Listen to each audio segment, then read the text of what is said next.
Welcome to the Hermitcraft recap. My name is Zedaf and... Sorry, Zed, I'm actually back already. Aw, what? Come on. I'm not even in this week's episode. And whose fault is that? I don't know.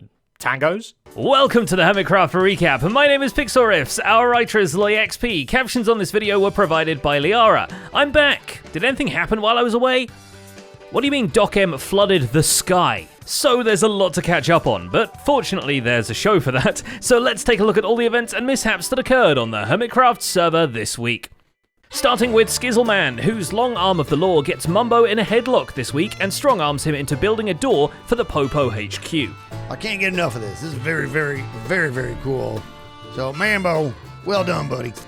and then you tell me that I'm now required to build a door. That's I correct. regret walking past. That's Oddly enough, this change to their building isn't even part of the restructuring headed the way of the Permit Office enforcers. That turns out to be Cubfan, seizing executive power for himself as one of the people who had a ton of behind-the-scenes input into planning the permits to begin with. Is that you? You're also the higher-ups? That's me. So what am I rehired as? Assistant permit manager? Assistant to the permit manager, which is now me.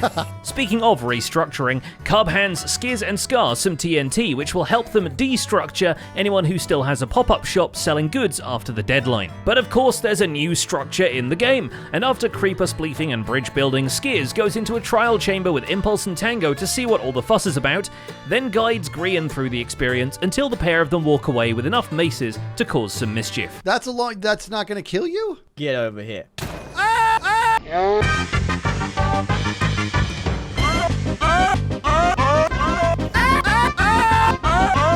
Grian, in the meantime, builds up a massive billboard of Cubfan pointing at the shopping district to remind it that the deadline for unpopping the pop-up shops is August 2nd.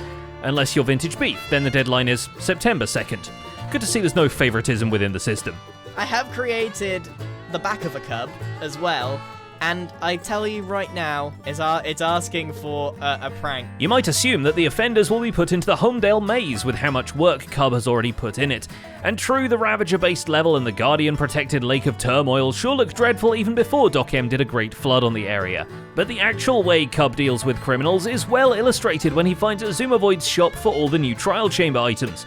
Obviously, X doesn't have a permit for any of this, so Cubfan blocks out the entrances to the place and also puts an evoker guarding it from a corner to ward off whoever decides to come and shop anyway. And just when the stock was really about to kick in, since Azuma has remade a trial chamber into a corridor of automated spawners, easily farming whatever loots they have to offer, ominous or otherwise. Oh, the ominous challenge. It's so challenging, peeps. This is such a cheaty way to do things. These guys will drop both the banners and the bottles. We have a fully automated farm. In combination with his fully automated Forbidden Pepsi farm, this could supply the server with maces galore. As if that would be necessary when False Symmetry comes into a trial chamber equipped in only iron and comes out multiple levels of victorious.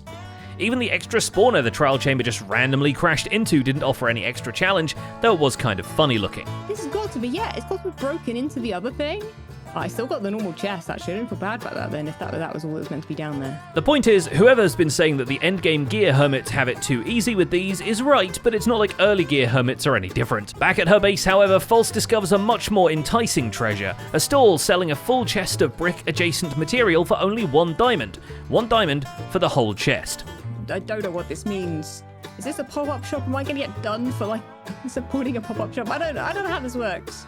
Wells Knight only has until the 2nd of August to keep pulling this maneuver, but he can perhaps afford losing his brick permits when his deal with Tango over the Redstone one is bringing in piles of cash without Wells having to do anything. Either way, we have a fair amount of diamonds now, so that's lovely. Now back on the server, Wells Knight is very surprised about all the things that have appeared in his absence, but luckily there is a show to tell him everything he needs to know. That show, of course, being Tall Claims Court.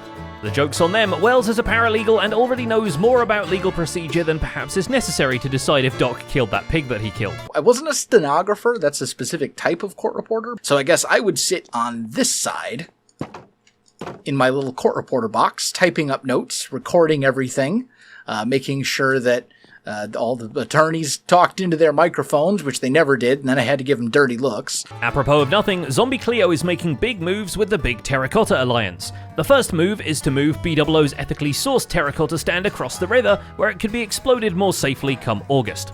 I think this will get nuked in the pop-up ban. There might just be a crater here tomorrow, you know? You never know. I hope so. The other big move is them finally building the shared shop for all the non-plain terracottas, uniting the hardened clay permit holders under the same roof, and giving them a spiffy logo featuring appropriately big terracotta. The trick here is that the mod hermits are using to pose armor stands has updated to allow for extra big and extra small scaling. This means that Joel Smallish Beans has a much easier time making a massive statue of himself juggling horse heads.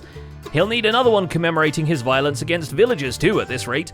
The trading hall may be all done and built, but the traders just aren't hauling. Also, this fella actually hangs out at the water cooler like I wanted to, so I'm very happy with how this has been designed. Unfortunately, there's no other reliable way to score bottles of enchanting that he needs for the permit, and it is very satisfying to activate his Insta-gear fixing closet. Joel signposts it by building a whole cliff over the storefront housing the dispensers, and also with a sign reading Oxopo, although I'm sure the O's are meant to be silent. Like so, XP. Lovely. For his turn on the trial chambers, Joel invites Gemini Tay to help him, and it's very timely given that Gem has just begun her The Depths arc. I made you a shield. Do you want to match me? Oh, I didn't think about shield. Oh, it's green. Oh, very nice, very nice. Right below her dredge boat, there happens to be a trench in the river bottom, robust enough that a sea monster could call it home. So Gem puts one there, primarily represented by the gaping squid mouth at the bottom of the sea, but also very present with a few tentacles reaching above the water level even. Maybe it seems ill-advised to store a tectonic plate on a sea monster like that, but we never specified how magic the Magic Mountain is after all. Some magic certainly happens when Gem is tasked with marrying two animals by the Mission Possible randomizer, and is apparently ordained enough as far as chickens and Rendog are concerned. Thank you. Yes. This is perfect. Yeah, now go stand by the groom, please. In this week's Cannot Unsee moment, Rendog gets told his chestplate looks like Winnie the Pooh. But he doesn't let that bother him, as he sets about the task of constructing an auto smelter to replace the 10 furnaces tucked into a convenient corner of his storage module. Powered by coal from his long-established with a skeleton farm, Ren's smelter comes together in a time-lapse and only has a few teething issues on its way to digesting ores at full capacity. Number 1. The redstone for the heat station is now installed and ready for testing. Number 2. The server's been updated to 1.21. While everyone else is out raiding trial chambers at the first sign of an update, Ren gets excited to introduce new fauna to his exoplanet's ecosystem. Rebranding armadillos as lovable and prolific space rodents, he goes out to find some in a distant savannah and learns a lot about physics just flying back with them. And that seems to keep the lead in one piece. No need to fly up to the atmosphere. We also give our passengers a much more exciting trip. The physics experiments don't end there, as he invites Joel over for a cheeky game of armadillo football. But no armadillos were harmed in the making of this video, and if they were, the population boom of breeding them sure makes up for it. Ren releases and then releashes some of the space rats to both wander amiably around his base and lurk in specific locations for lore purposes. A nice little surprise for any hermit that is traveling through the base, right? They'll just come across this little rat over here. He's not the only one excited for armadillos and the possibilities of flying mobs around, because Pearlescent Moon makes it her mission to explore for the new wolf variants, grabbing a few scutes on the way. I need that biome. Can I have it? This is unfortunate. When the most sensible way to return the wolves to her base is a long-distance flight, Pearl gets curious about the possibilities, which is how we end up with Impulse, Tango, and Grian all roped in, quite literally, to an air battle between two pilots and their pig-in-boat-mounted archers. You've heard of aerial dogfights, now we have aerial pig fights. Oh, this is so cool seeing you flying around like this. This is amazing. It looks so weird. It broke again. Oh, I wonder if it's because I'm Australian. Yeah. But you might be safer in the skies, because for those on the ground, it's raining maces. Pearl goes trial chamber hunting with Etho and Tango, and while she doesn't secure a core of her own, Tango sneaks her one on the way out.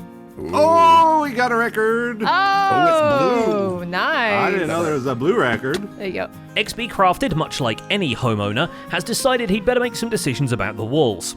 With the design of most of them locked in, and the only major concern being how close the surrounding ocean landscape is, he starts working on tower designs to go in the 4 cardinal directions. I know.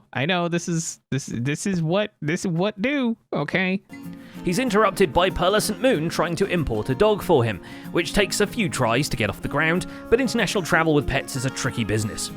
Unfortunately, regardless of what order they try to breed them in, Pearl always retains ownership of the puppies, which is one custody battle they can't really play out in B-Dubs' court. Mumbo is no stranger to secure doors, so despite being enforced to build a door by the Popo, he embraces the challenge. His own bank, by comparison, seems less secure than the slime and honey mechanism he builds for the permit officers. The bank is the latest addition to the Magic Mountain row of structures and fits in nicely next to the safe storage building, which also doesn't feel the most secure. Slightly wonky builds that I have in this area. It's tricky, it's interesting, I don't really know where I stand on it. At least you don't have to be an expert marksman to store your stuff there, which might be the case with the target-activated door in the Popo building. Unfortunately, Mumbo isn't an expert marksman anyway, as proven by him killing one of the pigs parked just outside, which is possibly one of the only cases of man vehicular slaughter. Did you think they'll notice? It's practically identical. Hopefully the redstone is more sound than the Popo's countdown meter, which seems to be a Rube Goldberg machine they shave the top part off every few days.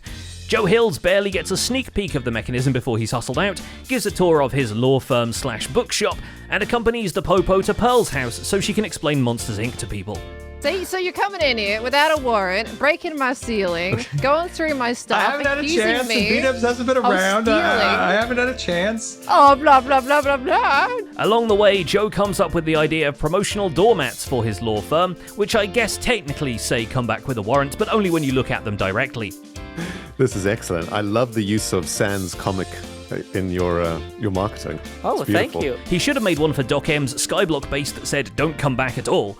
But he takes it very kindly when Doc floods the airspace above Holmdel and apparently has plans to turn this into an aerial fish tank, presumably so he can keep flying fish. So, yeah, apparently the update went about as well as Asuma and Iskal warned us it would. People also warned me that Doc was going to come over here and try to mess with me, but everything except for the water seems fine. Vintage Beef is one of the recipients of Joe's Welcome Unless You're a Cop mat, but he's happiest about Joe dropping off some supplies for a different map art. Beef is still working on Joel and Skiz's in-game TCG cards. And hopefully he's done with Snow, because apparently the Piglin Mafia put out a hit on his Snow Golem. I can't believe that guy killed my Snow Golem and then just left. Anyway. The Skiz card survives this drama, but more drama awaits when Beef swings by the shopping district to collect his profits. He discovers the pop-up shulker shop will be torn down by the Popo, although we're still not sure if the deadline date is a Thai Popo or not. Impulse SV recaps the Metro Mayhem course so he can introduce its next segment, a sewer system based on Teenage Mutant Ninja Turtles, complete with a diorama of their sewer HQ. Naturally, Impulse applies for Zombie Cleo's help to armor stand the turtles to life, and we're looking forward to seeing how the armor stand version of Pizza turns out. I feel like there's a way to do this, I just don't remember how. Meanwhile, Impulse delves deeper underground looking for Swift Sneak in some ancient cities, and after one too many close calls with the Warden, he sets up a system to disable the Shriekers so he can raid more cities for both loot and diamond ore. And finally there's Doc M, who after escalating things in a big way last week got a formal apology from the Ore Snatcher and has had all his diamond ore returned. Safe to say the GOAT is now the gloat. All them ore blocks are back. I just checked. I'm so happy. You know, it worked. The plan worked out fabulously. But now nobody's fun is about to be ruined. He gets to have some fun of his own with the trial chambers and their spoils. Having acquired Windburst for his new mace, he starts playing around with wind charges poached from a captive breeze spawner. But when those don't quite provide enough boost, he captures a breeze and sets up a contraption that freezes its projectiles in place, allowing them all to fire in unison. The first attempt boosts him 400 blocks into the air with just a handful, but when he tries racking up more, the server's anti-cheat plugin kicks in and he doesn't get the liftoff he wanted. But according to all known laws of aviation, it's impossible for a pig to cheat. So Doc returns with a pig in a boat, leaves the machine running for a minute or two, and promptly achieves exit velocity, meaning that once again the key to the Hermitcraft space program has proven to be live pigs. Mister, I'm getting concerned. Where are we going? We're literally going to space. We're 200,000 blocks high. And that's about it for this week's recap. Our writer is LoyXP and my name is Pixel Riffs. Captions on this video were provided by Liara. Don't forget to leave a like while you're still here and subscribe so you won't miss future recaps. Thanks for watching and we'll see you next week.